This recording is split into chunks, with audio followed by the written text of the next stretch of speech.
একজনের মানুষের এক জায়গা বসে তুমি বলো ওইভাবে বেউজ্জতি করে পাঠানোটা ঠিক বার্তা।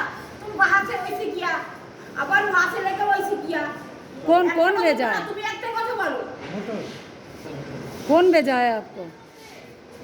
ওনাকে কেউ বসিয়েছিল, সেখান থেকে আবার পাঠিয়ে দিয়েছে হয়তো। কে বাবা? তার জন্য বলছে বেইজ্জতি করেছে ওনাকে। নালে এতটা খেপে গেল কেন? কিছু তো একটা ব্যাপার আছে।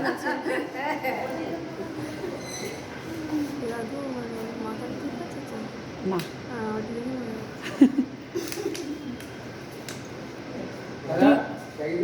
अरे खावा दावा बहुत प्यास मिटे गए ठीक है ना बोले हम तेरे पास में नहीं जाता हमारा घिन लगता है बात पर जानना खाबे बात पर जानना ना हम ऐसे ही तेरे पास में जाता है हमारे घिन लगता है ठीक है ना तुम्हारी ये जरूरत पड़ता है कि भाई हमें खाए हमें सब कुछ करना तुम्हारे ताले ना ना এটা তুমি যাবে মুখ পেতে তুমি ধাক্কা মার না এখন তুমি কি করবে তাহলে তুমি করো आई बा खाना में खाएगा जब जाएगा बात पर दे बात पर दे बात पर खाबे